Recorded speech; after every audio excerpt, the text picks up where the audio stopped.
14 फरवरी 1990 का दिन भारतीय विमानन के इतिहास में एक अत्यंत दुखद और भयानक दुर्घटना के रूप में दर्ज है। यह दिन भारतीय एयरलाइंस की फ्लाइट 605, एक अत्याधुनिक एयरबस A320 की दुर्घटना का गवाह बना, जो मुंबई से बेंगलोर की ओर जा रही थी। इस हादसे में 92 लोगों की मृत्यु हो गई और बाकी यात्रियों को गंभीर चोटें आईं। यह विमानन तकनीक और पायलट की जिम्मेदारी को लेकर एक गंभीर चेतावनी साबित हुआ।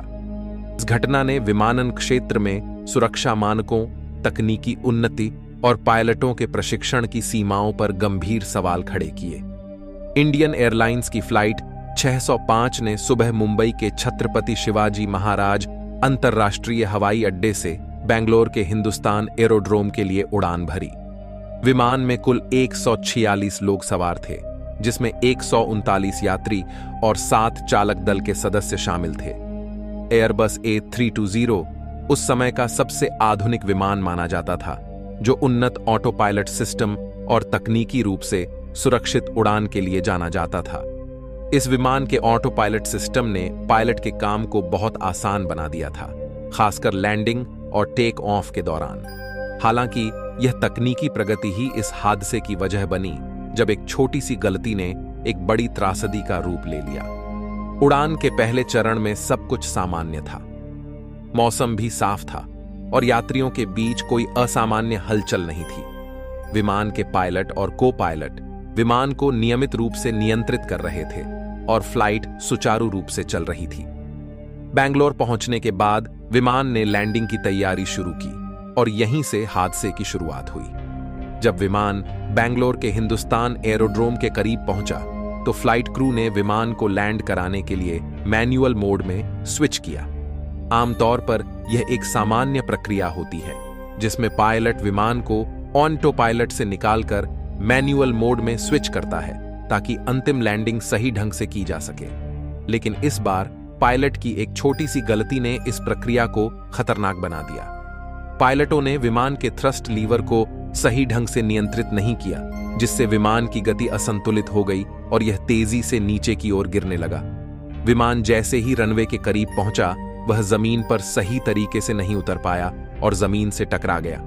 टक्कर इतनी जोरदार थी कि विमान 2 हिस्सों में टूट गया और उसमें आग लग गई। विमान के निचले हिस्से से यात्री बाहर निकलने की कोशिश कर रहे थे, लेकिन आग और टक्कर की वजह से यह मुश्किल हो गया।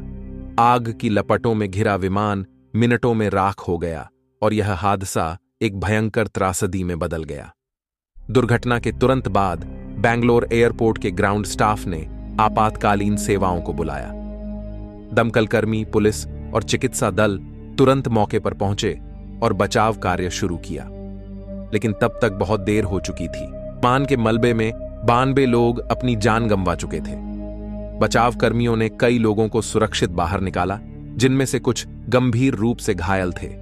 जिन यात्रियों को बचाया गया, उन्हें नजदीकी अस्पतालों में भर्ती कराया गया। इस हादसे से विमान में सवार लोगों और उनके परिवारों में कोहराम मच गया। जो यात्री इस दुर्घटना में बच गए, वे भी गहरे सदमे में थे और उनके लिए इस हादसे की मानसिक और शारीरिक चोटें असहनीय थीं।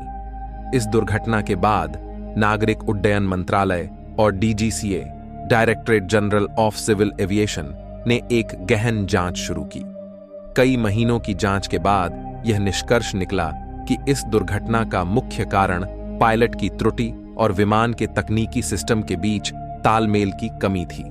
जांच में यह बात सामने आई कि लैंडिंग के समय पायलट ने ऑटो पायलट से मैन्युअल मोड में स्विच किया था, लेकिन मैन्युअल मोड में स्विच करते समय विमान के थ्रस्ट कंट्रोल को सही तरीके से नहीं संभाला गया। पायलट ने विमान के थ्रस्ट को धीमा कर दिया, जिससे विमान तेजी से नीचे गिरने लगा और दुर्घटना हो गई। इसके साथ ही विमान के ऑटोमेटिक सिस्टम और मैन्युअल कंट्रोल के बीच तालमेल की कमी भी हादसे का एक बड़ा कारण थी। इसके अलावा जांच में यह भी पता चला कि पायलट और को पायलट के बीच समन्वय की कमी थी। पायलट को इस बात का सही अंदाजा नहीं था कि विमान की लैंडिंग प्रक्रिया में थ्रस्ट कंट्रोल को कैसे संभालना है। इसके अलावा एयरबस A320 के जटिल सिस्टम को समझने में पायलट को कठिनाई हो रही थी, जिसके कारण यह हादसा हुआ। इंडियन एयरलाइंस फ्लाइट 605 की इस दुर्घटना के बाद विमानन सुरक्षा के मानकों में कई महत्वपूर्ण बदलाव किए गए। सबसे पहले पायलटों के प्रशिक्षण कार्यक्रमों में सुधार किया गया ताकि उन्हें ऑटो पायलट और मैनुअल मोड के बीच स्विच करते समय होने वाली संभावित समस्याओं के लिए बेहतर ढंग से तैयार किया जा सके। इसके अलावा एयरबस A320 और इसी प्रकार के अन्य विमानों के तकनीकी सिस्टम में भी कई सुधार किए गए।